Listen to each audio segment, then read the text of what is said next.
Tiếng chuông chùa xé toang màn sương sớm. Một cô bé 11 tuổi quỳ trước bức tranh Phật. Ba nén hương run rẩy. 10 phút sau, cả Linh An cổ tự chấn động bởi bí mật bị chôn giấu suốt 8 năm. Bạn đang xem kênh Nhịp Sống. Nhấn đăng ký ngay để không bỏ lỡ những câu chuyện lay động trái tim. Ánh bình minh mỏng như tơ chạm mái ngói rêu, len qua tán bồ đề già, rơi thành bụi vàng lấp trên sân gạch đỏ. Sân rộng vắng, tiếng chim sẻ đậu trên mái cong ríu rít rồi im bặt, nhường chỗ cho tiếng chổi tre sột soạt quét lá khô tả tơi sau đêm gió. Ngọc cúi xuống múc nước giếng, tay nhỏ run nhẹ nhẹ trong cái xe lạnh đầu thu. Nghe mùi trầm hương thoang thoảng từ chánh điện cuộn xuống hành lang dài, quện mùi khói bếp đun trà ban sáng. Ngôi chùa Linh An trông uy nghi nhưng thân thuộc. Những cột gỗ mít đen bóng, những bức tường gạch cổ gồ ghề, từng kẽ vữa ẩn hiện vệt thời gian xám lặng. Bà ngoại bảo, chùa có hơn 300 mùa gió.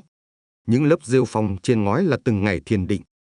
Ngọc lớn lên giữa tiếng chuông công phu và lời kinh chiều, giữa hương sen mùa Phật đản và tiếng ve giữa hạ. Cha mất sớm khi em còn chưa thuộc hết bảng chữ. Mẹ thì mất tích đúng vào ngày rằm tháng 7 8 năm trước, sau ca công quả lau chùi bàn thờ tổ. Bà ngoại kể buổi chiều hôm ấy, mẹ vào gian thờ kín, nơi chỉ trụ trì và mấy vị cao niên mới được phép bén chân. Sau đó không còn ai nhìn thấy mẹ. Họ lật tung mọi kẽ ngách, tìm ngoài bờ sông, ghé từng am nhỏ ven núi. Vô vọng. Công an huyện khi ấy lập hồ sơ mất tích nhưng manh mối mờ đặc. Trụ trì minh giác lặng buồn. Bà ngoại khóc không thành tiếng. Ngọc, 6 tuổi, ôm mảnh khăn mẹ từng dùng che vai. Không hiểu vì sao hơi ấm có thể biến mất nhanh hơn một hơi thở. Từ đó hai bà cháu ở hẳn trong chùa. Bà dẫn Ngọc đi quét sân, trồng rau, giã gạo, dạy con bé đọc chữ trong kinh Đại Bi, dạy cách pha trà sen, dạy lắng nghe tiếng gió lùa qua mái để biết mưa đến. Những đêm trăng, Ngọc nằm trong liêu gỗ, nghe tiếng mõ canh khuya, thi thoảng bật khóc vì nhớ dáng mẹ lần cuối tết tóc cho mình, nhớ hương lá bưởi thoang thoảng trong tà áo lam nhạt. Càng lớn, nỗi nhớ như hòn sỏi giấu dưới lòng bàn chân, đi đâu cũng cấn, cứa rớm máu nhưng không thể bỏ ra. Hôm nay gió heo may, Ngọc thức sớm trước cả tiếng gà. 3 đêm liền, em mơ hình ảnh mẹ đứng lẫn sau bức tranh Phật Bổn Sư treo cuối chánh điện, một tay đặt lên ngực, một tay hướng ra, gọi tên Ngọc bằng giọng ấm, âm vang như vọng ruột trống đồng. Trong mơ, sau lưng mẹ, mảng tường phía sau tranh thoảng thứ ánh sáng nhạt, mờ mà dai dẳng, như ngọn lửa ẩn dưới lớp tro. Ngọc múc đầy thau, xách dọc hành lang gạch. Nước dội theo nhịp chân, chảy thành dòng mảnh, vỡ lấp lánh dưới ánh rạng đông. Hơi đất ẩm tỏa lên nồng nàn, cuộn mùi hoa sứ rụng ban đêm cạnh hồ sen. Con bé dừng bên hiên bếp, nghiêng thau đổ nước vào chum. Sóng nước lăn tăn sáng vỡ. Trong tích tắc phản chiếu đôi mắt trong veo nặng trĩu ưu tư của một đứa trẻ già trước tuổi. Bà ngoại đã chờ. Chiếc áo nâu sồng bạc màu phủ lên tấm lưng còng. Bà cầm chổi che quét sân. Bóng bà run trên mặt gạch còn vương hơi sương. Nhìn cháu, bà mỉm cười hiền, nếp nhăn xô lại nơi khóe mi. Giọng khàn đục hỏi con bé có mệt không? Ngọc lắc đầu. Mắt chạm khoen đồng khóa lớn móc trên cánh cửa chánh điện đối diện, nơi bức tranh Phật treo sau tấm rèm gấm bích thủy hoa văn sen. Tấm rèm ấy, mỗi sáng sớm, khi nắng xiên qua, sẽ ló chút hào quang mong manh, y như trong giấc mơ. Ngọc ôm hộp đồng đựng hương trầm men hành lang dài lát gạch ong, dừng trước chánh điện khi tiếng chuông đại hồng trung vang đầu tiên. Âm thanh trầm, ngân, rung bức tường gạch cũ, len vào lồng ngực, chấn vào xương ức bé nhỏ. Con bé đẩy cửa, không khóa trong giờ dâng hương sớm. Làn trầm ấm quyện trong không khí, rót vào từng kẽ áo. Trên bàn thờ, đèn dầu lặng lẽ cháy. Ngọc quỳ, rút 3 nén hương, châm lửa. Ngọn lửa lam đung đưa, bám đầu hương rồi cháy sáng lấp lóa. Nén thứ nhất cắm xuống, khói mạnh, thẳng. Nén thứ hai, khói lượn vòng, tỏa mùi đàn hồi xưa cũ. Nén thứ ba, lửa phụt cao rồi tắt rụi, để lại lõi than đen xám. Cho hương rụm xuống, rơi trên bàn thờ vẽ một mũi tên nhỏ chếch sang mé phải bức tranh. Sợi khói cuối cùng bốc lên, cuốn xoáy, giống bước chân ai xuyên màn trầm, tan khuất dưới mái chùa cao vợi. Ngọc siết tay, lòng dội nhịp trống. Em ngẩng nhìn bức tranh. Đức Phật ngồi kiết già, tay ấn địa, gương mặt an nhiên. Nhưng sau vai Ngài, nền sơn dầu phai màu chợt xuất hiện quầng xám mờ, bẻ ra như mặt nước gợn sóng. Nó không có thật trong tranh trước kia. Ngọc dám chắc. Cô bé chớp mắt, cảnh vật im như đông cứng. Rồi giọng mẹ vang, không phải tưởng tượng, thật nhẹ, thật rõ. Ngọc ơi! Chỉ hai chữ mà sống động như người đứng sau, ghé sát tai con. Ngọc run, mắt cay, cổ họng tê dại. Nhưng em không khóc, khẽ thở, nuốt trọn tiếng nấc vào ngực. Bước chân khẽ lảo xảo sau lưng. Bà ngoại đứng dưới bậc tam cấp, tay ôm tràng hạt to, khẽ gật khi mắt cháu vẩn nước. Bà giục mau về bếp pha trà cho sư ông. Ngọc đặt hộp hương, vái ba vái, ngón tay kẹp mẩu tàn hương cháy dở, nhét vào túi áo. Trong hơi khói, mùi kinh kệ buổi sáng vang từ chai phòng. Giọng các chú tiểu hòa thành sông nhỏ luồn qua mái tranh, chảy vào khoảng sân nắng sớm. Thời khóa công phu trôi. Ngọc dậy sớm nên dọn xong bếp trước giờ. Nhưng tâm trí treo lơ lửng. Mùi tro hương khô dắt nơi đầu móng, còn vẽ rõ mũi tên đen trên nền gỗ trí tường. Ngọc lén đổ chút cho vào gáo nước, quan sát nó loang hình đầu nhọn. Cho chầm nhẹ, chạm mặt nước, xoay, kéo vệt mảnh chỉ về một hướng, trùng với dấu cho trên bàn thờ. Tim Ngọc quặn. Hai lần trùng hợp không thể ngẫu nhiên. Mẹ đang gửi tín hiệu. Xế trưa, gió bất chợt nổi. Cánh cửa gỗ tránh điện khép hờ đập nhẹ. Trụ trì Minh Giác dừng chân bên hiên. Đôi mắt hiền khuất sau viền kính tròn ánh nghiêm. Ông ngắm quầng mây xám lưng trời, quay vào kiểm tra khóa. Mấy tháng nay, chùa mất trộm đồ nhỏ, tượng đồng lá, đỉnh lư hương cỡ nắm tay. Trụ trì thận trọng hơn. Ông sắp đóng cửa thì bắt gặp ánh mắt của Ngọc đứng ngoài sân. Con bé không giấu được bối rối, cúi chào. Ông khựng, hỏi, con có chuyện muốn nói. Ngọc mạnh dạn kể giấc mơ, kể nén hương tắt, kể mũi tên tro. Giọng con bé run, câu ngắn ngắt quãng. Trụ trì nghe, mày cau nhẹ. Ông không gạt đi, chỉ bảo giấc mơ đôi khi là tiếng vọng từ cõi sâu lòng người. Cần tĩnh tâm lắng nghe nhưng cũng cần nương theo giới luật. Gian thờ kín từ đời khai sơn, không ai tùy tiện vào, chìa khóa giữ trong thất phương trượng. Ông khuyên Ngọc tiếp tục dâng hương, tụng kinh, nếu thật có điểm sẽ hiện rõ hơn. Chiều xuống, nắng đổ nghiêng, bóng cây lộc vừng đan lưới trên gạch. Ngọc ngồi dưới hiên, mở tập chép kinh. Giấy vàng nâu, nét bút mực nanh, từng chữ Nam Mô A Di phải viết đủ 10 vòng mới tròn. Nhưng bên tai em, tiếng mẹ như giọt nước rơi đều. Nhấn nhá, thôi thúc. Nắng bò dần, chạm chân rèm gấm. Một luồng sáng yếu len vào vách, phản chiếu quầng xám phía sau bức tranh Phật. Ngọc đứng bật, đã toan chạy, nhưng sư trẻ Giác An từ hành lang đối diện bước tới, tay cầm đèn dầu, khóa cửa, ánh nhìn khó lường. Ngọc lùi, nén lòng. Đêm, trăng non treo lưng núi, ánh bạc vỡ thành từng mảnh trên hồ sen lặng. Bà ngoại thở đều. Ngọc khẽ rời khỏi phòng, men lối đá, nép vào bóng trúc, tránh điện khóa, nhưng lá sách cửa sổ gỗ cao chừa khe hở. Ngọc bám bệ đá, ghé mắt. Bức tranh chìm trong tối, song mảng tường lồi sau Phật sáng mở, hắt thứ ánh tím nhạt. Chính nơi ấy mẹ đã chỉ, chính nơi ấy cho hương vẽ mũi tên. Tim Ngọc đập, từng nhịp hụt hơi. Cô bé ép trán vào khe, nghe mùi trầm còn lẩn quẩn, lẫn mùi gỗ sơn cũ, ngai ngái, thấp thoáng mùi đất ẩm. Tiếng bước chân dồn dập dọc hành lang. Ngọc tụt vội, nấp sau hòn non bộ. Đèn dầu quét luồng sáng qua, soi nửa mặt Giác An. Hàng mi dài hắt bóng rắn, đôi môi mỏng mím chặt. Anh ta nhìn quanh, móc chìa mở cửa sắt nhỏ chốt thêm ngoài cánh gỗ.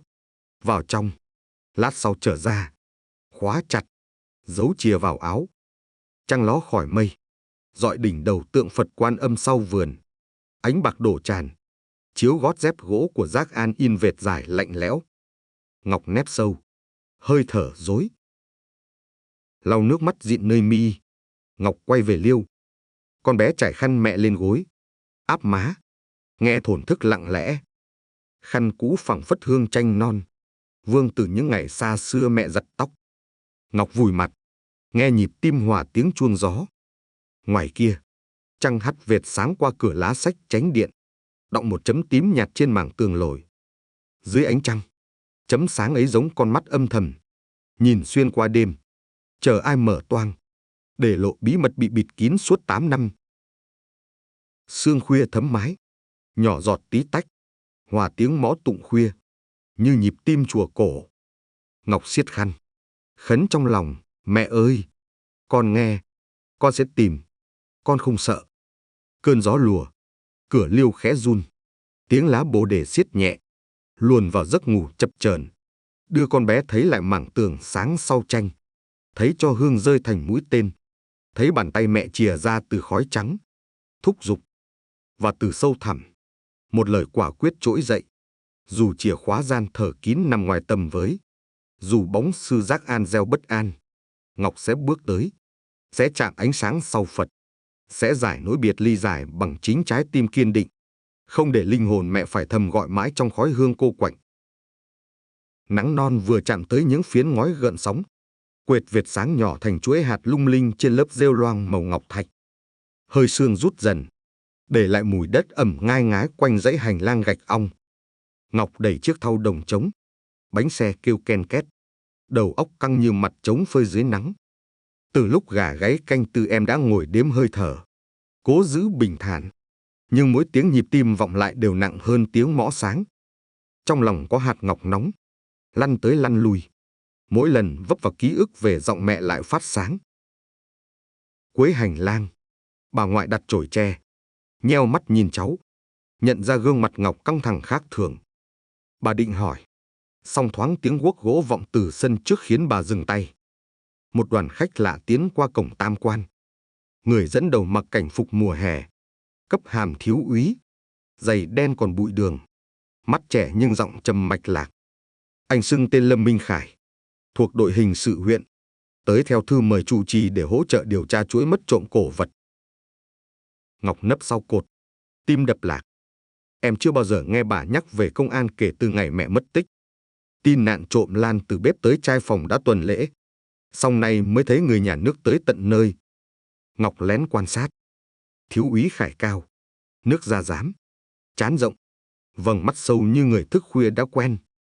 Anh cúi chào trụ trì Minh Giác với dáng điềm đạm, tay đặt nhẹ lên cuốn sổ bìa cứng. Trụ trì đáp lời bằng giọng nhu hòa. Lúc ánh nắng nghiêng hắt qua bậc thềm, áo cà sa của ông lấp lánh hạt bụi, còn sợi tràng hạt xoay khẽ như kim đồng hồ báo một cột mốc chuẩn bị dịch chuyển. Bà ngoại khẽ vẫy, ra hiệu Ngọc mang ấm chè sen và đĩa bánh đậu xanh vào khách phòng. Dưới thềm, em cúi chào, đặt khay xuống rồi len lén đứng nép sau cánh cửa mở hé. Từ khe cửa, mùi gỗ mít pha thoang thoảng hương bạc hà từ ấm trà mới hãm. Tiếng trụ trì kể vắn tắt về các món đồ mất, một đỉnh lưu đồng nhỏ, đôi nến rồng trầu rắn men lam thế kỷ 18 và 18 lá chép kinh kim cang bằng đồng sơn tím lưu niên. Không vết cắt, không khóa mở trái, chỉ biến mất lúc canh tư đêm mưa. Tổng giá trị khó định vì mỗi món là kỷ vật hiến cúng qua nhiều đời trụ. Thiếu úy Khải giữ im lặng, thỉnh thoảng ghi chú, thỉnh thoảng gật nhẹ như xác nhận. Ngọc nuốt nước bọt, cố hiểu mạch chuyện. Những món đồ ấy thường để trong gian thờ tổ, ngay sau bức tranh Phật. Gian thờ kín, khóa trong khóa ngoài, vốn chỉ mở dịp lễ lớn. Mẹ em cũng mất tích từ bức tranh ấy. Ngực Ngọc nhói lên nỗi bất an, nửa mừng khi có công an hỗ trợ, nửa lo vì sợ sự thật đau hơn tưởng tượng. Giọng trụ trì đột ngột ngập ngừng khi ông nhắc rằng gian thờ đóng suốt từ hôm rằm. Ông chỉ chìa khóa đồng to cỡ ngón tay cái, đeo nơi dây lưng vạt áo. Ông không giấu hoài nghi, nhưng tỏ ra sẵn sàng hợp tác. Thiếu úy Khải xin phép khảo sát hiện trường chánh điện và gian thờ kín. Trụ trì gật, hẹn sau giờ ngọ khi ánh sáng đủ. Khải uống trà, rồi cất tiếng nhẹ nhàng hỏi liệu gần đây có ai trong chùa nghe thấy điều lạ. Chủ chỉ ngẫm. Chưa kịp trả lời thì bà ngoại từ bậc hiên chen vào. Xin phép kể hiện tượng cháu gái mình đang trải qua. Ngọc giật mình, bối rối khi thấy bà đem câu chuyện giọng thì thầm ra trước khách. Nhưng ánh mắt bà hiền từ, quyết liệt, như biết chính giây phút này cần kéo thêm người lắng nghe điều kỳ dị. Bà chậm rãi thuật lại. Cả giấc mơ 3 đêm liên tiếp, cả nén hương tắt, cả vệt cho vẽ mũi tên. Không hề tô vẽ, bà chỉ định tả đúng. Giọng run, tay khẽ vuốt mép áo nhất, nhưng nỗi tin nơi bà vang mạnh hơn mọi lưỡng lự. Thiếu úy Khải lắng nghe, không cười, không chau mày. Cuốn sổ ghi chép tạm khép lại. Anh ngước về phía Ngọc đang cúi đầu. Anh xin phép hỏi thẳng. Ngọc toan rụt, xong bà ngoại đặt nhẹ tay lên vai cháu, truyền hơi ấm trấn tĩnh. Ngọc ngẩng lên, nhìn vào mắt vị công an, nhận thấy trong đó không phải ánh dò xét lạnh lùng, mà là tia hiếu kỳ chân thành. Em kể lại từng chi tiết: tiếng mẹ, mảng tường lồi, chìa khóa lạ, ánh sáng tím nhạt, tiếng dép gỗ của sư Giác An giữa đêm. Giọng em đứt quãng, nhưng mỗi lời thốt ra như gỡ một mảnh gai khỏi lồng ngực. Thiếu úy Khải gật chậm, ghi chép vài nét rồi ngẩng, trao đổi cái nhìn với trụ trì. Ông Minh Giác ngồi trầm, tay lần chẳng hạt, tia nhìn nghiêm nhưng không khép kín. Ông hỏi thiếu úy rằng liệu những chi tiết mang hơi hướng tâm linh có thể dẫn đường điều tra không? Khải đáp, mọi dấu hiệu đều đáng chú ý, nhất là khi trùng với thời điểm thất lạc cổ vật. Anh đề nghị kiểm tra gian thờ ngay chiều nay, đồng thời muốn Ngọc có mặt, với tư cách người duy nhất phát hiện tín hiệu lạ. Chủ trì hơi do dự, nhưng rốt cuộc gật, sau khi nhìn Ngọc mà thấy đôi mắt thơ bé chứa ánh quyết tâm cứng chắc như đá tạc. Sau bữa trưa, chùa chìm vào yên tĩnh của giờ nghỉ. Gió mùa thu lùa vào cửa liêu, làm màn cốt tông khẽ trao. Ngọc ngồi ở bậc cửa, gỡ luống tóc bị mồ hôi dính lại, nghĩ đến giây phút sắp được vào nơi suốt 8 năm đóng kín. Hơi hồi hộp lướt qua da thịt, giống dòng nước lạnh bất ngờ chạm gáy. Em run tay nhưng không buông quyết tâm. Bà ngoại cắt may áo sạch cho Ngọc, bảo con bé thay y phục tươm tất. Áo nâu mới màu đất nhạt, mùi vải phơi nắng thơm giòn. Bà chải tóc cho cháu, vuốt nhẹ đuôi tóc, khẽ hỏi có lo không. Ngọc đáp giọng nhỏ, con chỉ sợ mẹ buồn nếu con chậm chân. Bà ngoại luồn ngón tay gầy qua mái tóc đen, nén tiếng thở, cố để mắt mình đừng đỏ. Đúng ngọ, trống Bát Nhã dồn dập 3 hồi. Cửa chánh điện mở, ánh mặt trời rọi thẳng qua lối giữa, in vệt sáng dài trên nền gạch, giống thanh kiếm rực lửa. Khải bước vào trước, tay mang găng mỏng màu xám. Bên hông anh đeo hộp nhựa nhỏ chứa đèn cực tím, máy đo độ ẩm. Chủ trì đi sau, chìa khóa đồng đặt vào lòng bàn tay nhăn nheo, vặn rồi kéo cánh cửa gỗ chạm khắc sen dày đặc. Bản lề kêu kéo kẹt, bụi trầm bay tản mỏng thành dài. Ngọc đứng bên, tay nắm chuỗi hạt mẹ để lại, mạch cổ phập phồng. Bà ngoại lui về sau, miệng tụng thầm danh hiệu Quan Âm, mắt dõi theo cháu như dõi con đỏ đêm lũ. Gian thờ kín nằm phía sau tượng Tam Thế. Bộ cửa gỗ nghiến 2 cánh, khóa sắt đen chạm hoa dây uốn lượn. Khi chìa khóa xoay, tiếng kim loại chạm vang, hệt tiếng dây đàn bật giữa phòng đàn lớn. Mùi gỗ lâu năm đồng loạt tỏa, lẫn mùi trầm. Cửa mở hé, để lộ bóng tối đặc quánh. Thiếu úy Khải giơ đèn pin led, quét tia sáng trắng vào. Ánh sáng bật lên hàng chục hạt bụi lơ lửng, xoay xoay chậm rãi trong không gian lành lạnh. Gian phòng không lớn, trần thấp, 4 vách dựng bằng gỗ mít màu sậm, treo kín tranh cổ. Chính giữa là bệ đá thấp, đặt hộp kính dày, phủ vải điều. Trên tường, bức tranh Phật Bổn Sư đúng như trong mơ của Ngọc. Sơn dầu đã thấm màu mái hiên, song những đường nét từ bi vẫn rạng. Ngọc hít hơi, bước vào sau khi được Khải ra hiệu. Em cúi vái lạy, 2 tay nâng hộp hương, bật lửa châm đèn dầu đặt sẵn. Ngọn lửa nhỏ run rẩy trong bát đồng, ánh sáng dao động khiến tranh Phật đổ bóng xuống nền gạch như sóng nước. Em rút 3 nén hương mạnh, chậm rãi châm lửa. Nén thứ nhất cháy, khói trắng vút thẳng. Nén thứ 2 cháy, ngọn lửa nghiêng theo luồng gió lạ, tạo vệt cong. Nén thứ 3 vừa bén thì phụt tắt, than đen hơi quăn. Cho hương vỡ ra, rơi thành đường mảnh, vẽ mũi tên chính xác theo hướng tường bên phải. Tim Ngọc nhảy lồng lộn. Ánh đèn led quét tới, soi rõ đường cho. Khải chụp ảnh, gắn đánh dấu số 1. Anh chuyển đèn cực tím, lia lên mảng tường đá sát nền. Làn sáng tím lướt, đột ngột hắt lại vệt lốm đốm không đều, như giọt nước vỡ khô trên bề mặt. Ngọc nín thở. Khải ghé sát, mở túi dụng cụ, lấy khăn gạc thấm thử. Vật liệu hiện lên màu nâu sẫm phản quang. Giọng anh đầy chuyên môn nhưng vẫn giữ độ ấm cần thiết khi thông báo khả năng đó là vết máu cũ đã oxy hóa. Chủ trì nắm sâu tràng hạt, tiếng chuỗi gỗ chạm nhau dồn dập. Ông cúi đầu, đôi môi run nhỏ kinh kệ, dường như linh cảm âm thanh nặng nề sắp sửa vỡ.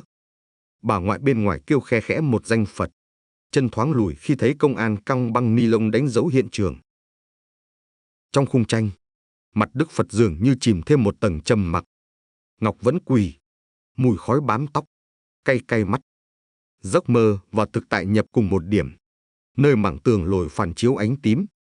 Khải kéo thước thép, đo kích thước tường, rồi gõ nhẹ. Âm thanh rỗng rội, khác tiếng dày dặn từ phần tường bên trái. Anh nhìn trụ trì, ánh hỏi. Ông hít sâu, thừa nhận trần gian thờ từng trùng tu cách đây 8 năm, đúng năm mẹ Ngọc mất tích. Thợ được thuê ngoài, không có giấy tờ lưu, chỉ có biên nhận vật liệu.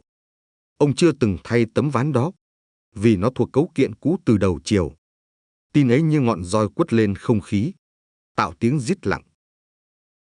Ngọc cắn môi, ý nghĩ như dòng sông lũ cuốn, muốn lao tới cạnh tấm ván. Khải đặt tay nhẹ trên vai em, nhắc bình tĩnh, mọi việc cần đúng trình tự pháp lý. Anh gọi bộ đàm, báo đồng đội mang thêm đèn chiếu và kìm nại. Đợi vài phút, 3 cán bộ khác tới, trải thảm trắng, mở hộp dụng cụ. Họ tháo phần nẹp gỗ, soi đinh vít, phần tường lồi lộ đường ghép mới, vữa xi măng lẫn bột trầm. Ngọc nghe tiếng vật liệu nứt, từng lát gỗ nhích khỏi chốt, bụi đỏ rụng rào rào như côn trùng xào xạc. Không gian đặc quánh mùi gỗ cũ hòa máu khô, ngai ngái khó tả. Thiếu úy Khải thận trọng gạt từng mảnh, đặt lên khay thép. Bên trong để lộ hốc trống sâu chừng 1 gang rưỡi. Đèn pin lia vào, hắt ra tia bạc. Thứ phản chiếu không phải đá, không phải gỗ, mà là mặt vật kim loại nhỏ. Khải dùng kẹp dài gắp ra, đặt lên tấm vải ghi dấu.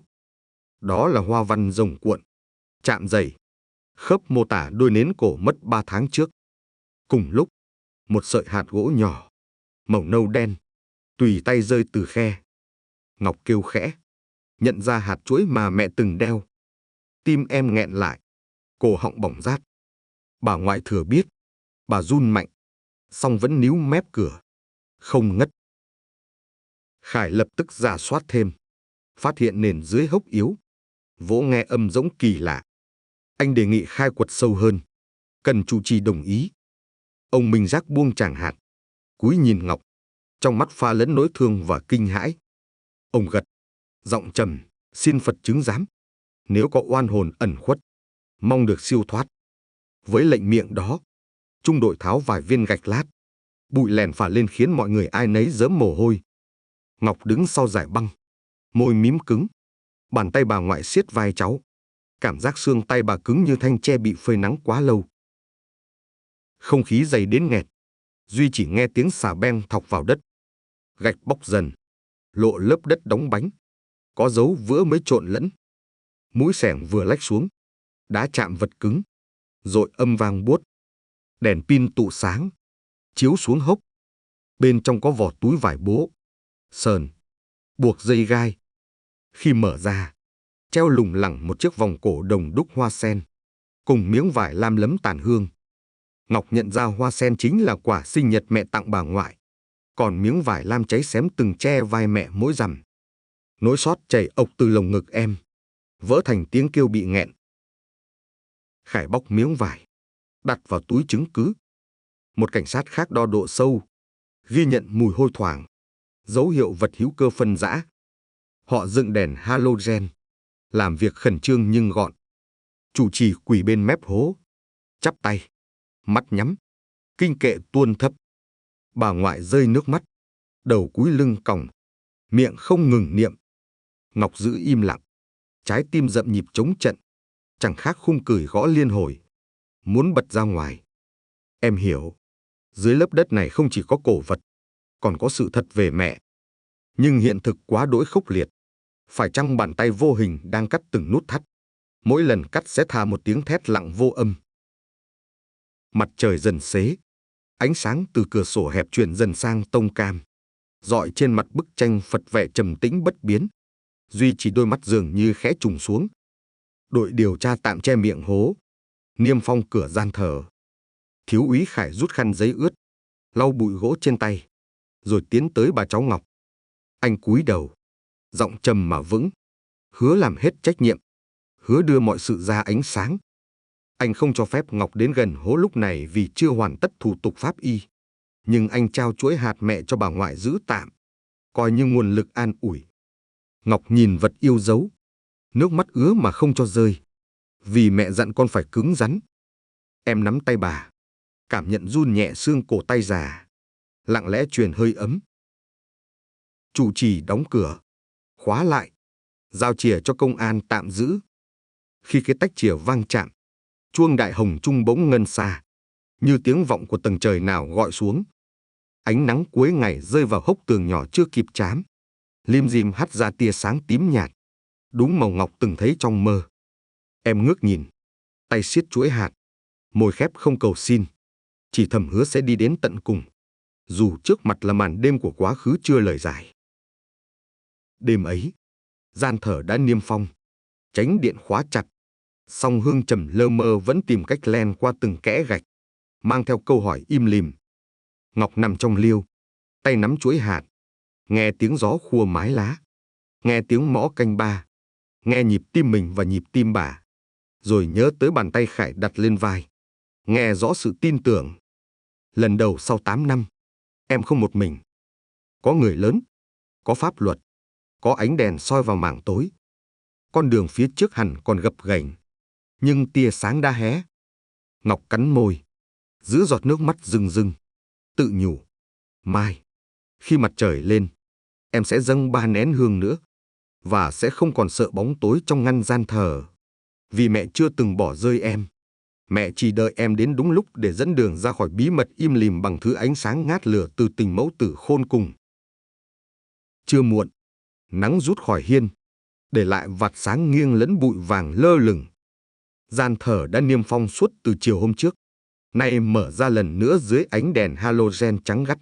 Góc phòng hắt những dải bóng dài đan chéo nhau như những sợi chỉ khổng lồ khâu mối nối giữa quá khứ và hiện tại. Băng niêm phong được tháo.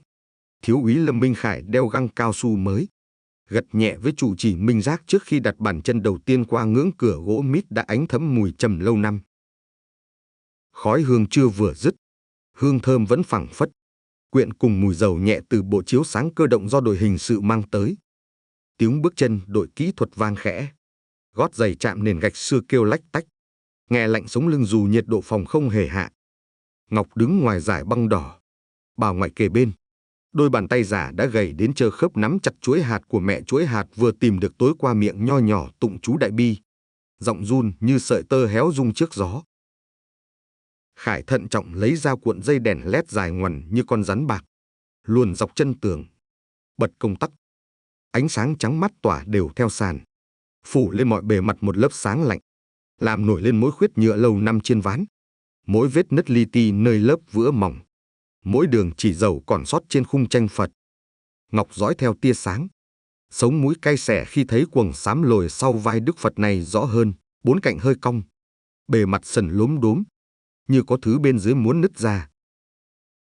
Khải lấy đèn cực tím, cúi gập người, lia sát mảng tường từ trái sang phải. Ánh tím tạt qua, những hạt bụi trầm rơi lấp lánh như mưa ánh sao. Rồi đèn dừng phắt, một vệt đốm không đều hiện lên màu xanh dạ quang nhạt, kéo dài hình vòng cung dọc chân bệ gỗ. Anh xoay cổ tay, thay kính bảo hộ, dọi đèn gần hơn.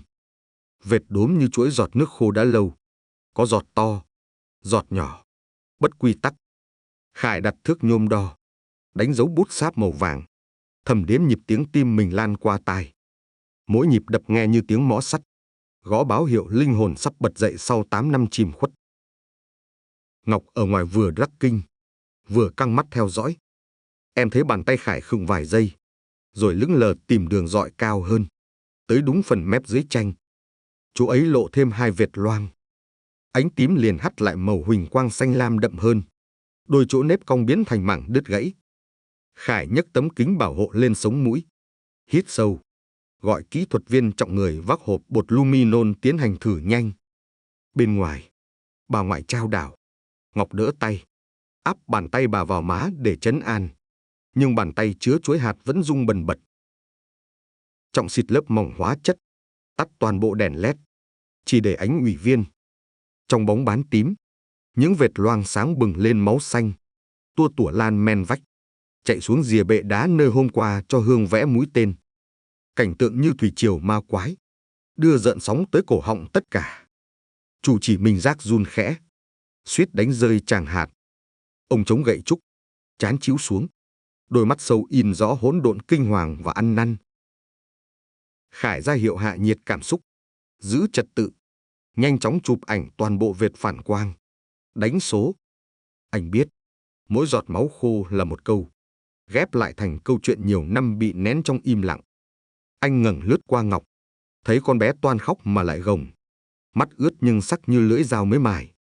Có thứ sức mạnh bền bỉ trong đôi mắt ấy thôi thúc anh làm thật đúng, thật hết mình. Tiến trình tiếp bước, một kỹ thuật viên khác lấy máy soi địa chấn cầm tay, áp sát mảng tường lồi. Các đường sóng huyễn hiện trên màn hình báo khoảng rỗng vô cơ, bất thường. Khải chuyển ý thành lời, cần tháo khung tranh và lát gỗ xung quanh. Trụ trì, sau dây gật khó nhọc, tự tay xá Phật rồi cởi dây cố định khung.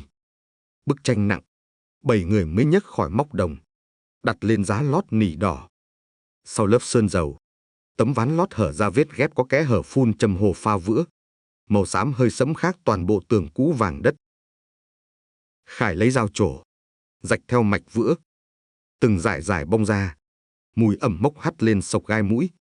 Dưới lưỡi dao là vạt gỗ mới, đóng không đúng kỹ thuật mộng chốt truyền thống, chỉ ghim đinh sắt vội. Anh nạy thử đinh, đinh bung mà gỗ xung quanh vỡ xốp, chứng tỏ bề ngoài được sơn giả cổ. Xà beng nhỏ dịch dần, tấm gỗ lung lay rồi bật, rơi nặng nề. Bên trong lộ khoảng trống đen đặc, sâu cỡ 3 gang, không gian nuốt trọn ánh đèn. Mùi ẩm mục và sắt rỉ phả ra như hơi thở xác cũ sống lại. Trọng dọi đèn, sát vách là bình đồng nhỏ vỡ đáy, vệt mạ vàng loang lổ. Trên thành bình khắc hoa văn rồng phượng, trùng chuỗi cổ vật bị mất. Bên cạnh, gói vải lam đã đông cứng máu chuyển nâu, ôm vật cứng lạ sần. Khải gắp ra, mở nhẹ, hiện khối sắt cong lưới xẻng cũ thép xanh, cạnh lưới sứt chéo, dính bột đất đỏ và sợi sơ vải. Đèn halogen bật mạnh hơn. Kỹ thuật viên lia máy hình, mỗi góc chụp. Chủ trì lắp bắp hỏi có thứ gì nguy hiểm. Khải đo độ ẩm đất, đáp, ở nhiệt độ này, vật hữu cơ phân hủy sâu, mùi nhẹ nhưng chắc chắn còn. Anh yêu cầu khoan lỗ test, đưa đầu giỏ camera mềm ngoằn vào sâu hơn. Màn hình hiện khung ảnh lay lay, đất xốp nhão rồi bất chợt đụng thứ màu trắng ngà, đường cong sụn. Camera dịch góc hiện rõ đầu khúc xương, khả năng là xương cánh tay. Khí lạnh bò dọc xương sống tất cả. Dấu đèn đang phương chiếu, mồ hôi vẫn túa. Ngọc khuỵu nhẹ, bà ngoại giữ không kịp. Thiếu úy Khải bước thoát ra đỡ.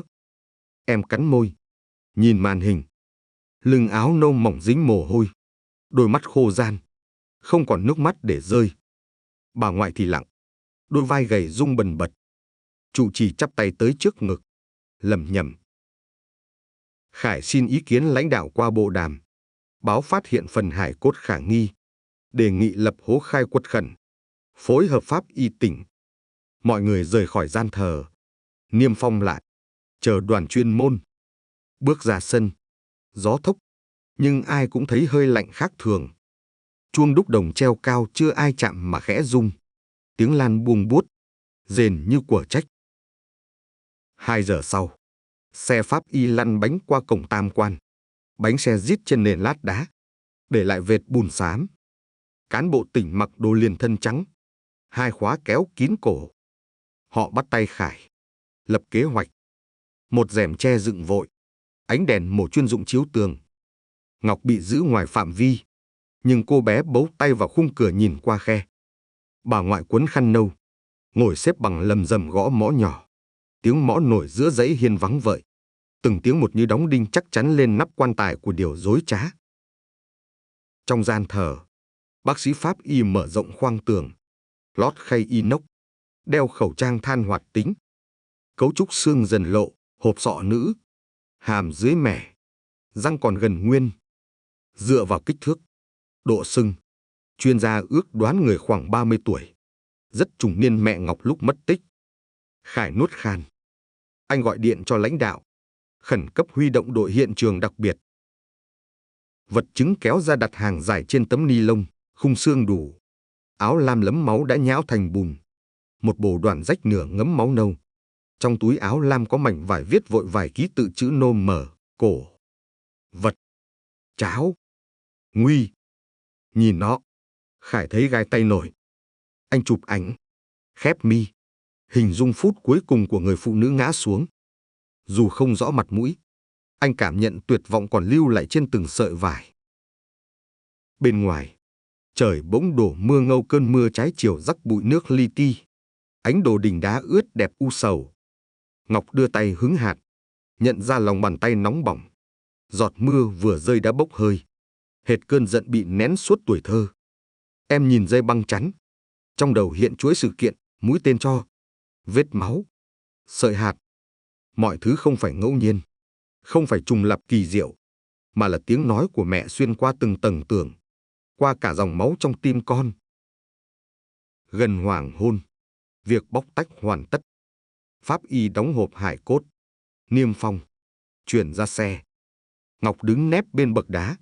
Gió mưa táp nghiêng, nhưng bà ngoại chống gậy đến, dắt cháu tới quỳ bên quan tài thép. Cả hai cúi đầu, chuỗi hạt mẹ đung đưa. Khải đứng nghiêm, cúi chào. Anh cam kết trước con bé, trước bà lão, trước trụ trì, rằng hung thủ sẽ lộ mặt, linh hồn người khuất sẽ được công bằng. Xe y tế lăn bánh chậm rãi, lốp nghiến qua lá rụng ướt, tiếng vỡ nhẹ vang dài. Mưa tạnh dần, vòm trời cam bầm máu. Chuông chùa đánh 3 tiếng, sâu, kéo dài. Ngọc vẫn quỳ, cảm giác trong ngực không hoàn toàn đau. Giữa tàn cho sợ hãi mọc lên cụm mầm xanh hy vọng lần đầu có hình hài rõ rệt. Con đường tiếp theo sẽ dài, sẽ gập ghềnh hơn con dốc đá sau vườn sứ. Nhưng đã có người đồng hành. Em siết chuỗi hạt, thể cùng mẹ đi tới cuối cùng. Cho dù ánh sáng phải đào xuyên thêm trăm lớp đá, nghìn vốc đất đẫm nước mắt, cuối cùng cũng phải chiếu. Và khi chiếc xe chắn cuối khúc quanh, tia nắng tàn cuối ngày bỗng xé đám mây, dọi ngược qua cánh cổng tam quan, hắt lên mặt Ngọc quầng sáng mỏng, thứ quầng sáng dịu ấm em từng thấy trong mơ, nay trở thành thật, sưởi lòng một cô bé sau 8 năm ngân đợi. Tiếng chuông công phu canh 3 vừa dứt, âm ngân cuối cùng còn lẩn khuất dưới mái cong thì sân chùa đã bừng lên một lớp sương lam mỏng. Sương phủ kín lối gạch, ôm lấy những cột gỗ mít, trườn dọc thân bồ đề già, trôi tới tận bậc cửa gian thờ vừa niêm phong đêm qua. Ngọc chống tay bật dậy khỏi manh chiếu, ngực thót như thể trong mơ ai vừa lay. Bà ngoại còn ngủ, hơi thở đứt đoạn run nhẹ, bàn tay vẫn nắm chuỗi hạt lỏng lẻo đặt trên ngực gầy. Ngọc quấn áo nâu, rón rén mở cửa liêu, chân trần chạm nền gạch lạnh đột ngột. Mùi trầm cây sót đêm qua còn lẩn quất, trộn mùi cỏ ướt, làm tim con bé dội nhịp vội vàng. Thúc phải đi, phải nhìn, phải chứng. Dưới hiên chánh điện, đèn pin áp trán của thiếu úy Lâm Minh Khải hắt tia sáng bạc hẹp quét ngang tấm băng niêm phong màu đỏ. Anh đã thức trắng, vừa về đến nơi sau phiên lấy lời khai kéo dài tại huyện. Mắt sạm quầng, nhưng dáng anh vẫn ngay. Bụi đường chưa kịp gột. Thấy Ngọc, anh gật nhẹ, giọng trầm khàn vì thức đêm. Bảo em hãy về uống chút nước gừng. Sương sớm độc lắm. Ngọc lắc đầu, đứng nép sau cột, theo dõi tờ biên bản mới treo thêm lên cửa gian thờ. Trên đó, chữ nghiêng của đội pháp y ghi rõ, chờ kết quả giám định ADN. Xương nữ không quá 8 năm, tuổi khoảng 33. Chấm bút cuối cùng như mũi kim khâu chặt nỗi mất mát vào hiện thực lạnh băng. Khải rời bậc, đi dọc hành lang tới phòng phương trượng. Trụ trì Minh Giác ngồi thiền tử dạng, áo cà sa phủ đầu gối, hai tay tạo ấn tam muội. Dưới nến lạc, gương mặt ông hằn sâu thêm nếp nhăn, bóng mi rung rung. Khải đứng sau, chắp tay khẽ bạch, xin phép thảo luận. Một lát, trụ trì xả thiền, mở mắt, ánh đục như mặt áo sau mưa. Ông hỏi kết quả giám định sơ bộ. Khải nói thành thật, xương người trùng niên mẹ Ngọc, chuỗi hạt nhận dạng chính. ADN so sánh mẫu tóc trong kỷ vật của bà ngoại đang tiến hành. Trụ trì cúi đầu rất lâu, hai bờ vai rộng bỗng sụp xuống. Ông kể giọng nhỏ rằng 8 năm trước chùa có đợt trùng tu, thợ gấp gáp, tiền công dồn từ bốn phương bá tánh. Ông ngồi tịnh thất nhiều, giao giám sát cho một vị sư trẻ mới thọ giới. Ông không nói tên, nhưng ánh nhìn rời liền về tăng phòng nơi Giác An trụ. Khải ghi nhận, hứa hoàn tất biên bản rồi sẽ xin lệnh khám xét tư thất mọi tăng nhân có liên quan. Sáng lên thêm sắc vàng cam, phá lớp sương, để gió nhẹ xô cánh cửa lá sách, phả ánh hồn tàn trầm đêm cũ ra hiên. Ngọc trở về liêu, pha ấm nước gừng, rót chén cho bà. Bà tỉnh, mắt trũng sâu, nhưng giọng vẫn êm. Con đã chuẩn bị tinh thần chưa? Nếu đúng là mẹ. Ngọc siết tay quanh thân chén đất, gật chậm. Nỗi đau toát ra lạnh nhưng rõ, như mảnh thủy tinh trong suốt áp lên da, nhói nhưng không mơ hồ. Em hỏi, ngoại có tin hung thủ còn quanh đây không? Bà không đáp, chỉ nhìn ra sân, nơi Giác An vừa khoác áo nâu thâm đi ngang, khuôn mặt trơn tru không một vệt gấp. Khải bấy giờ đứng chặn sân, lịch sự cúi chào, đề nghị thầy Giác An hỗ trợ một số câu hỏi.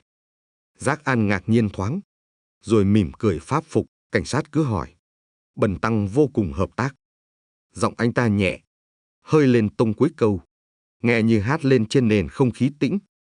Khải mời vào phòng khách nhỏ bên chai đường. Anh bật máy ghi âm, hỏi thầy có phụ trách xuất kho cổ vật 8 năm trước không? Giác An đáp, khi ấy mình chỉ là tăng sinh mới, phụ việc khắc kinh và lau tượng, không giữ chìa khóa điều gì. Khải hỏi đêm trước khi mẹ Ngọc mất tích, thầy ở đâu? Giác An mỉm cười, bảo đang tụng kinh sám hối chung, có nhiều tăng sinh làm chứng. Anh ta trả lời mạch lạc, lòng bàn tay không mồ hôi, mắt không tránh né. Khải tạm kết thúc buổi hỏi, nhưng trong sổ anh gạch dấu chấm hỏi lớn. Trở ra, anh tìm Ngọc, trao cho con bé cuốn vở tập viết bằng giấy nâu. Em hãy ghi lại mọi chi tiết về đêm mưa cuối cùng ấy, cả chuyện mẹ kèm em đọc kinh, cả việc mẹ vào gian thờ, càng tỉ mỉ càng tốt. Ngọc gật, ngồi ở bàn gỗ vẹt cạnh hồ sen, viết. Con chuồn ớt ướt mưa đậu lên má sách, rung cánh yếu ớt. Ngọc thổi khẽ, nó trao xuống mặt nước, để lại vòng tròn lan mãi. Chữ em run nhưng không đứt. Từng hàng kể về mùi lá bưởi mẹ gội tóc, về tiếng mõ mẹ gõ nhịp cho con học, về nụ cười mệt đêm rằm, về vệt sét xé trời lúc mẹ vào sau rèm gấm. Buổi trưa, đoàn pháp y từ tỉnh trả mẫu xương về phòng giám định hiện trường. Một cán bộ trẻ mang ống nghiệm lót mút, thông báo kết quả ADN bước đầu trùng 99,7% với sợi tóc trong kẹp ghim áo của bà ngoại. Tin đưa ra, bà ngoại quỵ như bị rút cột sống, nhưng bật khóc chỉ một tiếng rồi im. Ngọc đón bà, ôm vai, khó ngờ nước mắt mình không ứa. Đau phủ lạnh tựa tấm băng mỏng, đè kín hố ngực nhưng chưa vỡ vụn. Còn việc chưa xong, còn mẹ chờ công bằng. Chiều, Khải nhận tin từ cảnh sát kinh tế, chợ đồ cổ trong tỉnh xuất hiện mảnh nến rồng trầu tương tự mẫu trong chùa, được đem bán cách đây một tuần bởi kẻ đeo khẩu trang, trả tiền mặt. Một lão chủ hàng kín tiếng đã giao dịch. 3 hôm trước bị bắt vì tàng trữ đồ không rõ nguồn. Khai bên cung cấp tên Huy, anh họ một nhà sư. Khải lập tức đối chiếu hồ sơ, phát hiện Giác An từng có tên tục là Huy Văn. Đường gạch nối đỏ trên bảng thông tin chói lên, chiếu thẳng vào bóng áo nâu thâm ẩn dưới khói trầm. Khải xin lệnh khám xét từ viện kiểm sát. Trời sụp tối đã quay xe về chùa, mang theo 2 đồng nghiệp. Trụ trì Minh Giác, dẫu khó xử, vẫn dẫn họ tới buồng tăng. Cửa mở, hương nhang thoát ra, bàn kệ gọn, sách kinh xếp thẳng. Nhưng dưới giường gỗ, Khải phát hiện một dương gỗ mít khóa sắt. Giác An nói đó chứa kinh cổ, chia lạc mất. Khải vặn, ổ khóa cũ nhưng dầu mới thay, bề mặt sạch. Dụng cụ mở chốt bật 2 giây. Bên trong không kinh, mà lót vải bông trắng thơm mùi băng phiến. Giữa là hộp tôn đựng tượng đồng nhỏ, nến rồng trầu gãy một sừng, đỉnh lư há miệng, và một túi vải lam mảnh. Viền chỉ tím y hệt gói lấy trong tường, nhưng sạch máu. Bên trong túi là miếng đồng dập chữ Tam Bảo cùng tem giám định đã bóc. Giác An biến sắc, môi cử động nhưng không dựng thành tiếng. Khải đeo găng, lật đáy dương, dập mạnh, mặt ván rỗng, giấu thêm 2 phong bì dày, kẹp ngoại tệ và tờ hợp đồng mua cửa hàng đồ gốm ở đô thị du lịch ven biển. Tên người mua là Huy Văn Đức, trùng năm Giác An xuất ra. Tổng mặt nạ rơi tung tóe, bụi bông cuộn trong ánh đèn. Giác An lúc này mới bật khỏi đờ đẫn, chắp tay, lắp bắp xin được giải thích. Khải ra hiệu, đồng nghiệp còng tay, đọc quyền. Trụ trì run, trục trặc giọng của Huy. Con sao vậy? 8 năm trước ta cứu con nguyện tu vì hối lỗi. Sao còn lầm thêm? Giác An mím cười lạ, khóe môi giật, ánh mắt rét cắt. Con chỉ lấy thứ bỏ phí. Pháp luật phàm tục, ở đời lấy của cũ bán lại có mệnh ai chết đâu. Khải nghiêng đầu, yêu cầu cánh tay của bà ấy ai lấy đi mạng, cũng là thứ bỏ phí. Giác An cười, rũ tay trong vòng còng, bảo không biết. Anh ta viện cớ đêm mất tích đi lao động dỡ mái ngói, có nhân chứng mấy chú tiểu. Nhưng Khải đã có bản tường trình của các tăng sinh. Khớp giờ tụng kinh xong ai về phòng nấy. Nhà kho lúc ấy chỉ Giác An trực. Giác An im, ánh mắt trôi ngược ánh đèn, như tìm lỗ hổng trần nhà thoát thân. Đồng nghiệp dìu đi, bước tới cổng tam quan. Đèn xe chớp, bóng sư áo nâu bị còng soi đổ dài lẫn với bóng cột đá rồng phượng ngàn đời. Đêm đó, thần điện trống, mưa lâm dâm thả ngàn giọt trên mái ngói cũ. Ngọc ngồi bên bàn, ngọn nến nhỏ trao nghiêng phản chiếu trang vở vẫn viết dở. Em thêm mấy dòng bằng bút chì mềm. Mẹ ơi, kẻ giả danh đã lộ, chữ cháo trong khăn đúng thật. Con sẽ chờ thêm, án phải sáng. Ngoài hiên, trụ trì mặc áo khoác vải thô, cầm chuông nhỏ tụng chú siêu sinh. Mỗi hồi chuông ngân ra quện cùng tiếng mưa, rơi vào khoảng sân mờ tối, dường như một tầng oan hồn đang trùng trình chờ giải thoát. Sáng sớm, đoàn khám nghiệm pháp y trở lại, mở niêm phong gian thờ vì cần đối chiếu vết máu với mẫu ADN của Giác An. Khải báo, bản kiểm tra dưới móng tay xương tay nạn nhân còn sót tế bào da người, đủ dựng hồ sơ di truyền. Ngọc ngồi cạnh bà, nghe, lòng căng như dây đàn vặn chặt sắp đứt. Khải nhìn sang, khẽ gật, nhắc nhở, pháp luật đi từng bước, nhưng mỗi bước đều chắc. Ngọc gật, cười rất nhỏ, nụ cười run nhưng có tia lửa kiên định. 3 ngày sau, kết quả ADN song hành, tế bào da phù hợp tỷ lệ 98% với Giác An. Viện trưởng ký lệnh khởi tố bổ sung tội danh giết người. Xe thùng tới trại tạm giam, cửa đóng đánh rầm, chặn tiếng thầy tu giả danh cố giống lên biện minh. Tin loan khắp huyện, người dẫn lễ, người bán hàng, Phật tử cũ kéo lên cổng chùa, thắp hương tiễn linh mẫu ngọc, treo cờ trắng viền tím bên hiên bồ đề. Những nén nhang cắm dày, khói chồng khói, thành đám mây đục bay lên chậm rãi, rồi tan giữa trời thu xanh trong. Chiều ngày có kết luận ADN cuối, Ngọc cùng bà ngoại, trụ trì và thiếu úy Khải ngồi trước di ảnh mới đặt tạm trong chính điện. Áo quan gỗ vàng nhẹ, khung kính che khuôn mặt mẹ lúc 28 tuổi nhoẻn cười, ánh mắt dịu trông như sóng sen. Trụ trì đọc kinh cầu siêu, giọng khản đặc vỡ, chuỗi hạt trong tay ông lần càng nhanh. Ngọc châm 3 nén hương, lần đầu có thể gọi 2 tiếng mẹ ơi không bị nuốt trôi bởi nghi hoặc. Bà ngoại đỡ vai cháu, nước mắt lăn qua gò má nhăn, rơi xuống nền lạnh, im bặt. Khải đứng sau, nón công an cầm trước ngực, lặng im.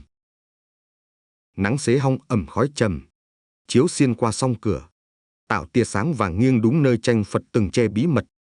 Ánh ấy dọi lên hòm di cốt, tỏa quầng ấm. Ngọc nhìn, ngỡ tay mẹ vừa vuốt tóc mình. Trụ trì khép kinh, khẽ đặt tay lên đầu Ngọc, hào quang Phật là của tình thương, con đã giữ tình thương sáng đến tận giờ này, nên ánh sáng mới hiện.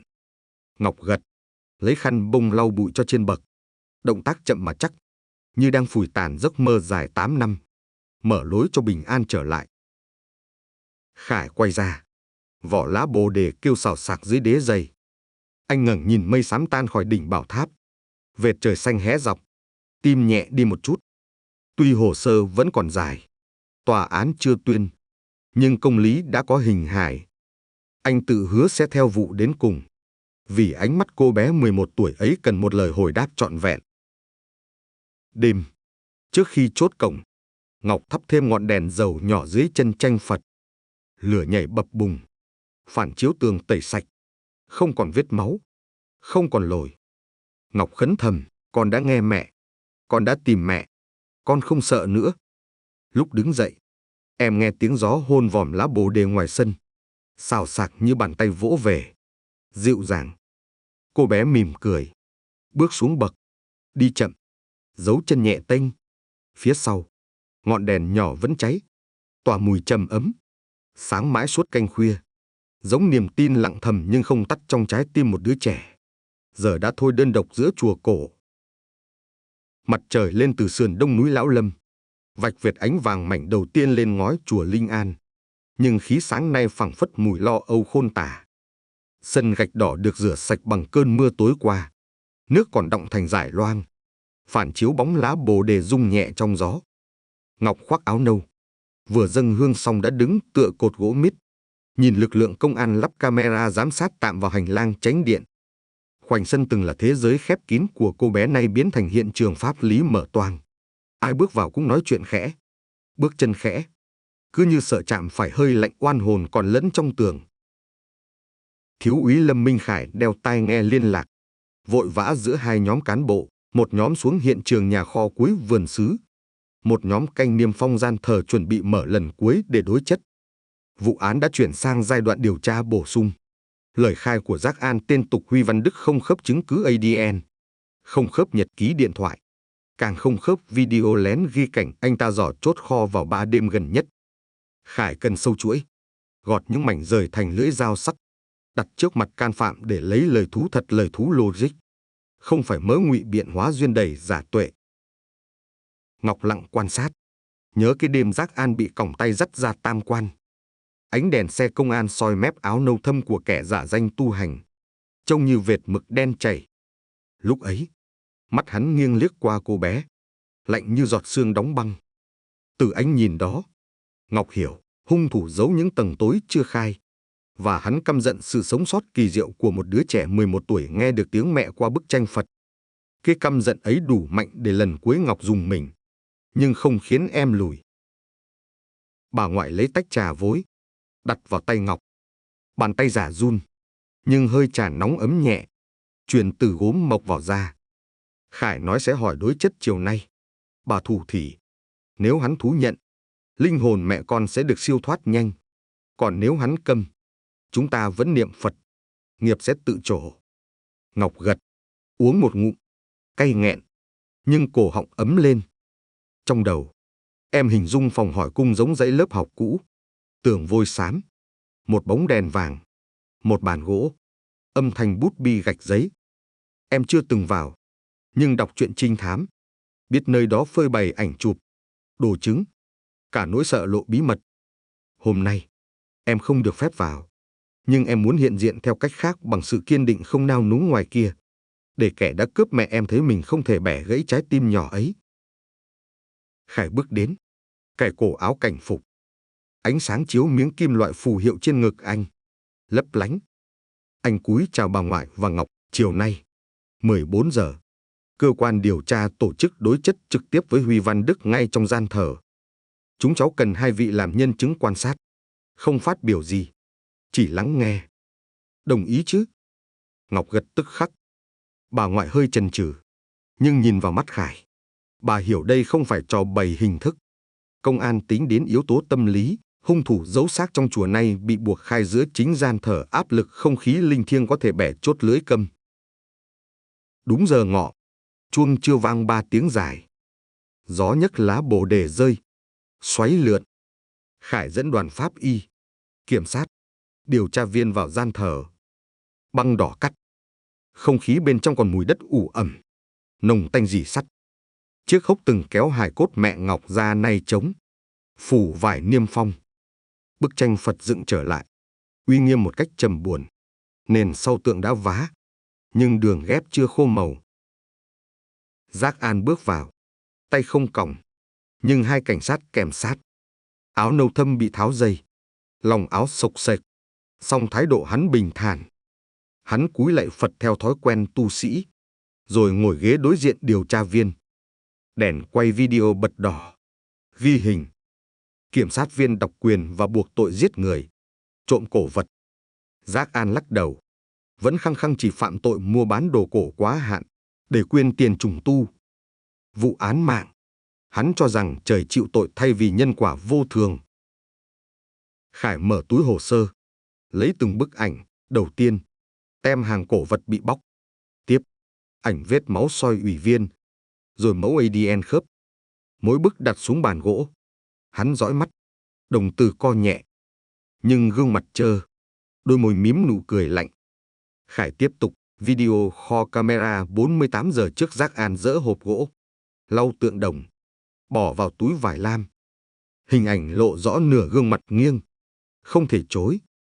Giác An chớp mắt chậm, nhưng nói, còn bảo quản cho khỏi han. Khải khựng, đổi chiến thuật. Anh lấy ra miếng vải lam thấm máu tìm được quanh xương tay nạn nhân, đặt xuống.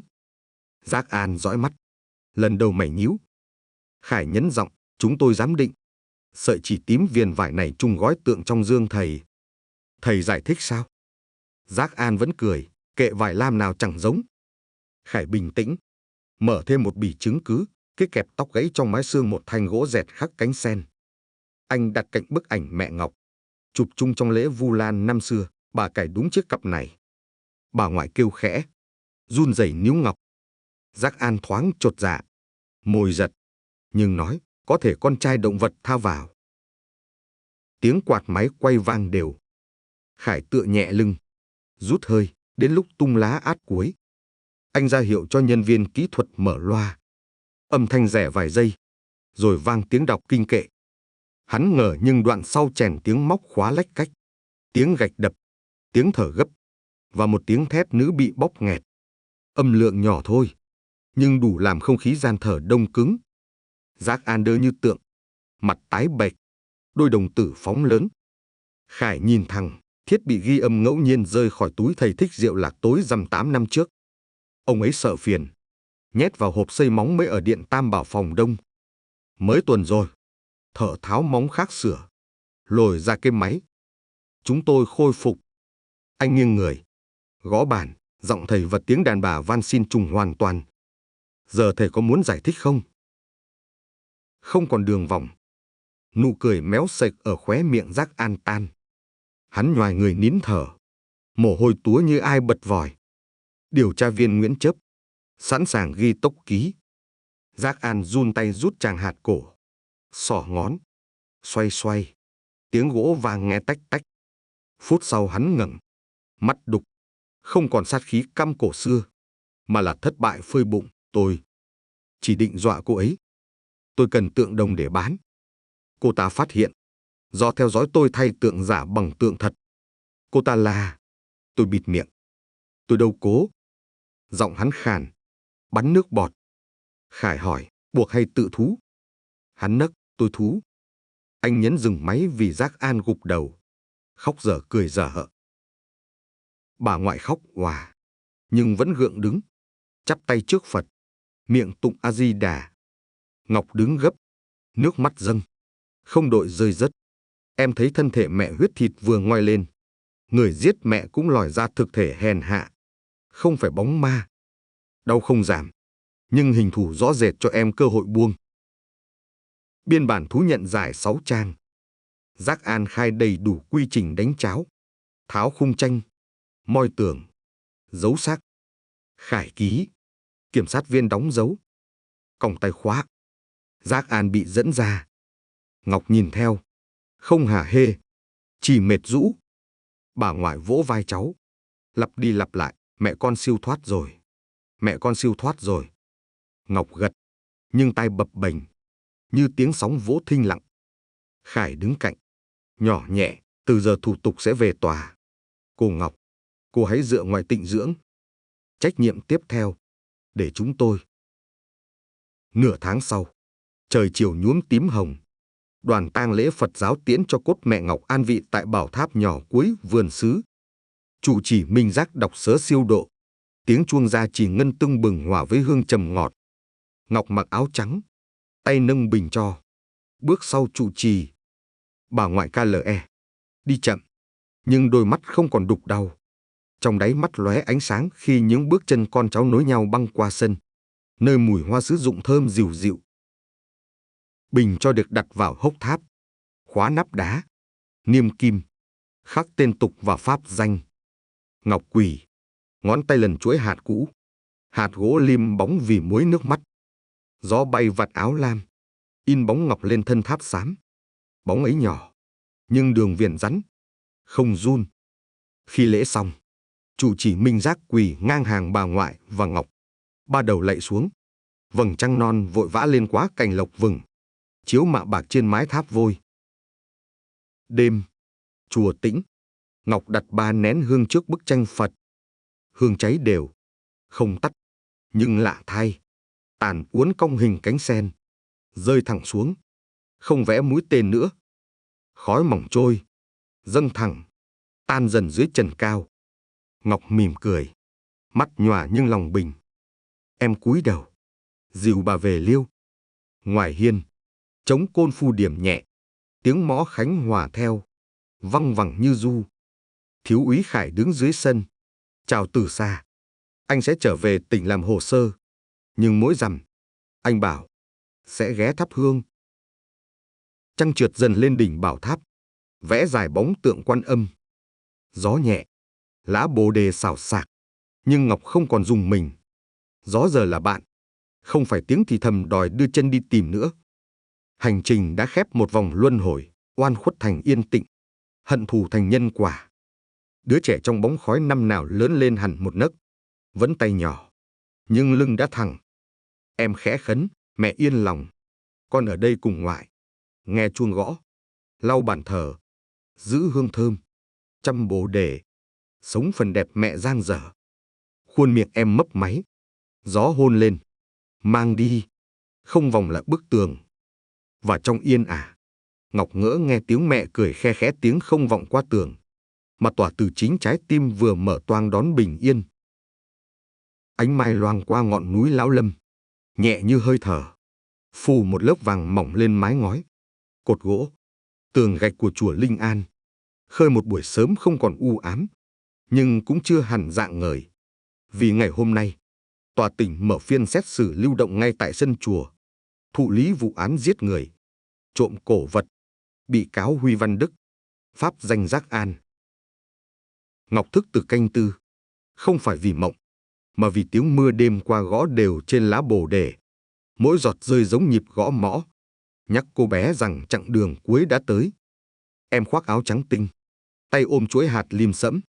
Hạt gỗ từng nằm trong bóng tối 8 năm, nay được đánh dầu bóng, thơm mùi cam thảo, sẵn sàng hiện trước công lý như minh chứng sống. Bà ngoại chậm rãi cài lại nút áo nâu, vuốt thẳng vạt, đôi mắt sâu, ráo nước mắt, vì bà đã khóc, đã cạn, giờ chỉ còn sự vững vàng của người trải gió đời. Sân chính điện dựng sẵn rạp bạt, ghế gỗ kê theo hình chữ U, chính giữa là vành móng ngựa, nơi chủ tọa, kiểm sát, luật sư, bị cáo sẽ đối diện công chúng. Cán bộ tư pháp đặt micro, thử âm, tiếng vang trong không gian cũ, dội lên những lớp thời gian chồng chéo trên mái gạch.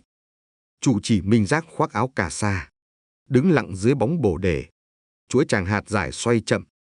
Ông đã xin phép hội đồng cho phép đánh chuông đại hồng chung 8 tiếng trước phiên, cầu mong tâm mọi người lắng, để sự thật hiển lộ, không còn lẩn trong những kẽ nứt, những mảnh tường, những lớp vữa giả. Chuông vang, âm thứ nhất trầm, như hòn đá to rơi xuống giếng sâu, kéo mọi ý nghĩ rối tung chìm xuống đáy. Chuông thứ hai nhẹ hơn, dội vào xương ức, làm nhịp tim đập chậm để người ta nghe rõ hơi thở mình. Chuông thứ 3, 4, 5, 6, 7, 8. Lan như sóng, chạm tới lùm tre cuối vườn xứ, chạm mái chuồng trâu nhà dân ngoài cổng, chạm cả linh hồn những kẻ đang dòm ngó món lời từ đồ cổ mà không nghĩ hậu quả. Thiếu úy Lâm Minh Khải mặc cảnh phục chỉnh tề, bảng tên sáng bạc trên ngực, bước qua cổng tam quan đúng 7 giờ, mắt thâm quầng vì 3 đêm soạn hồ sơ. Nhưng dáng anh vẫn thẳng, giày đánh bóng, bước trên nền gạch vang tiếng chắc. Anh dừng trước Ngọc, cúi chào, giọng khàn nhưng ấm, mọi thứ sẵn sàng. Em ổn chứ? Ngọc gật, môi khép, hít mùi trầm thoảng trong gió, cảm nhận tim mình trầm tĩnh hơn bao buổi lễ tụng nghi. 8 giờ kém 5, xe thùng màu bạc dừng trước cổng. Giác An bước xuống giữa hai cảnh sát hố tống. Áo sơ mi tù nhân xám nhạt, quần vải phẳng gấp, nhưng đường chỉ nơi vai hơi lệch, vì đêm qua hắn vật vã, ngủ không yên. Khuôn mặt dài, cằm nhọn, đôi mắt sâu không còn sáng, đã thay bằng quầng thâm, mí trên rung khẽ bất an.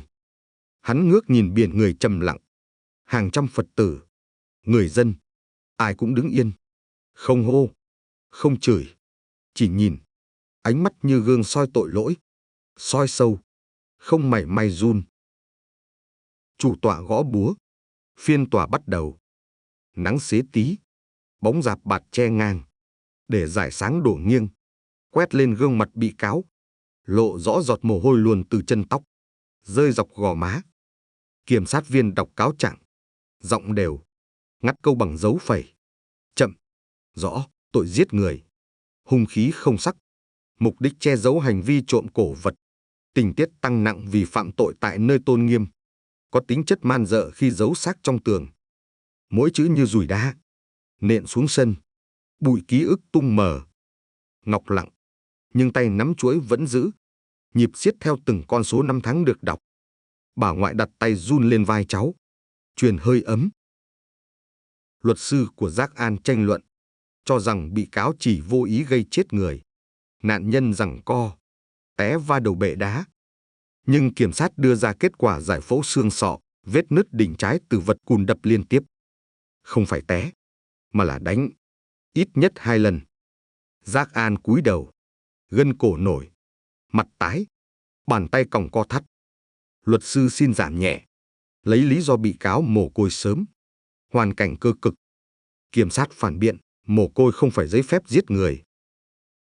Giữa ngôn từ giằng co, chủ tọa yêu cầu nạn nhân dân sự phát biểu. Bà ngoại đứng dậy, chống gậy, giọng khàn, nói từng chữ, dấu phẩy ngắt câu. Chậm, tôi không ghét, không hận, chỉ xin tòa phán xử công minh, cho linh hồn con tôi thành khói hương thanh tịnh. Rồi bà cúi đầu, run, nhưng không khóc. Ngọc bước tới kế bà, đôi mắt sáng, nói, mẹ con mất, nhưng ánh sáng của Phật dạy con tha thứ. Con chỉ mong người có tội chịu phán quyết hợp lý, để không còn ai phải nghe tiếng thì thầm trong tường gạch. Âm thanh cô bé nhẹ, nhưng lan xa, rơi vào tai Giác An, khiến hắn run hẳn. Giọt nước mắt đầu tiên tràn bờ, rơi xuống gương mặt gầy xám, lăn qua vết râu cứng, dừng ở mép trong còng. Chủ tọa nghị án, đồng hồ treo tường tích tắc, gió chưa thốc qua rạp, lá bồ đề bay một chiếc, xoáy ngang mặt Giác An, rồi rơi chân Ngọc. Em cúi lượm, lá màu xanh non, gân rõ, không đốm. Em vuốt nhẹ, cất vào túi, nghĩ sự sống vẫn xanh, kể cả khi mọi cánh cửa tường đã đóng. 11 giờ 40, hội đồng trở lại. Búa gõ, âm gọn, rơi thẳng. Tòa tuyên phạt Giác An tù chung thân cho tội giết người, 12 năm cho tội trộm cắp cổ vật. Tổng hợp hình phạt, chung thân. Tước vĩnh viễn quyền hoạt động tôn giáo. Lệnh bồi thường chi phí an táng, bồi thường tinh thần cho gia đình nạn nhân. Tiếng búa dứt, dải mây xám trên đỉnh núi tách làm đôi. Vệt nắng chưa lọt thẳng, chiếu vào chuỗi hạt lim trong tay Ngọc, khiến hạt gỗ ấm màu mật ong bật sáng. Giác An bật khóc, đôi vai co rút, miệng nấc, rồi quỵ gối, xin đọc một câu sám hối. Chủ tọa gật. Hắn khấn, Nam Mô A Di Đà Phật. Con người tội lỗi, con xin nhận báo ứng, xin linh hồn người con sát hại siêu thoát. Giọng khàn đặc, nhưng không một ai cười nhạo. Vì khoảnh khắc ấy, sân chùa lặng như giữ chỗ cho tiếng gió rung chuông gió nơi góc hiên. Xe thùng rời cổng, bánh lăn chậm, không còi, để âm thanh chuông treo cổng ngân dài. Theo tiễn, Ngọc đứng nhìn, mắt sâu, không hả hê, không căm phẫn, chỉ buồn rơi dần như sương sớm tan. Bà ngoại nắm tay cháu, gật khẽ, ánh nhìn chạm Khải, thầm cảm tạ. Khải chỉ cúi đầu, vì anh hiểu, người anh phải cảm ơn chính là linh hồn người mẹ đã gửi tín hiệu, và cô bé đã tin, đã truyền tín hiệu ấy vào quỹ đạo pháp luật. Chiều, trụ trì minh giác tập trung đại chúng, khởi lễ hồi hướng. Hương khói ngân, tiếng đại hồng trung điểm 6 tiếng, rồi tiếng chuông nhỏ, tiếng mõ. Ngọc quỳ đầu hàng ngang với bà và trụ trì, đọc Bát Nhã Tâm Kinh. Vần Sanskrit hòa tiếng Việt, câu ngắn, ngắt bởi dấu phẩy băn cổ của kinh điển, chậm rãi, đưa tâm rửa mệt mỏi. Ngoài khung cửa chánh điện, nắng cuối ngày rát vàng những hạt bụi, xoay lơ lửng, rơi lên vai áo lam của Ngọc, lấp lánh. Sau lễ, Khải gặp Ngọc, trao một phong bì. Em mở, thấy đơn bảo trợ học bổng của Quỹ Bảo vệ Trẻ Em. Tên em, ký sẵn, chỉ cần chữ ký người giám hộ. Bà ngoại xúc động, tay run. Ngọc cười, nụ cười thật, lần đầu sau 8 năm. Em ký, nét chữ siêu, nhưng rõ. Bà ngoại hỏi anh về tương lai của Ngọc. Khải đáp, sau phiên, tôi về tỉnh vài tuần hoàn thiện hồ sơ. Nhưng cuối tháng, tôi sẽ trở lại, đưa Ngọc đi làm thủ tục nhập học trường thị xã. Ngoại muốn đi cùng, xe công an sẽ đón. Bà ngoại gật, đôi mắt ướt, không buồn giấu. Đêm, chùa tắt đèn sớm, chỉ đèn dầu trên bàn thờ mẹ Ngọc còn cháy. Ngọc ngồi bên thềm, viết lá thư đầu tiên cho mẹ. Mỗi câu ngắn, dấu phẩy ngắt câu. Chậm, mẹ, con lớn rồi, con học lớp 6. Con không quên cách mẹ cầm tay con viết chữ N, chữ TH. Giờ con viết chữ người, chữ thật. Em kể phiên tòa, kể lá bồ đề xanh, kể tiếng chuông, kể cái thở dài của Giác An khi nghe án, kể giọt nước mắt đầu tiên của hắn, kể ước mơ đi học ngành pháp y để nghe xương đá kể chuyện. Cuối thư, em viết, con cảm ơn mẹ đã gọi con qua bức tường. Cảm ơn mẹ không bỏ rơi con trong cô quạnh. Em gấp thư, đặt dưới bát hương, ngọn lửa dầu khẽ nhảy, như gật.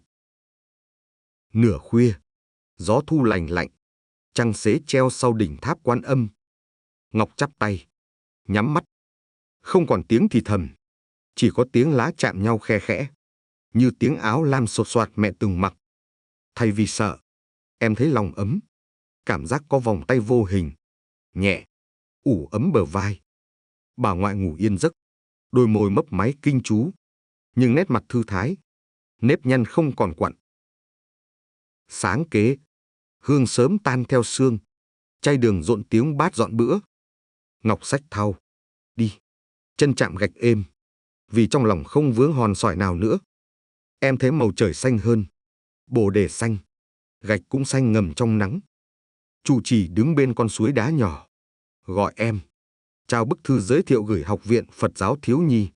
Bảo, học ở đời, giữ tâm, rồi trở về phụng sự. Cửa chùa lúc nào cũng đợi. Ngọc cúi lạy, tay nắm chuỗi hạt.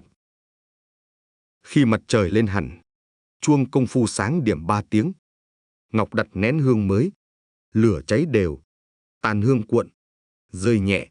Không chỉ đường, không viết mã, chỉ nằm thảnh thơi trên cát tro trắng, như dấu chấm cuối câu chuyện dài đã hoàn, nhường trang sách mới cho hành trình khác, tươi, mở, phẳng phiu. Em ngẩng nhìn tượng Phật, đôi mắt từ bi vĩnh cửu, thấy sau lưng ngài, không còn quầng xám lồi, chỉ bức tường phẳng, sơn mới, vàng nhạt như nắng, phản chiếu bóng dáng cô bé, nhỏ, nhưng đường viền sáng, nét tự do. Em mỉm cười, hít sâu, rồi quay lưng, chạy ra sân. Tiếng dép vải chạm gạch vang nhịp nhanh, trẻ, hòa tiếng chim sẻ vờn nắng, mở ra buổi sớm an bình sau rất nhiều mùa giông.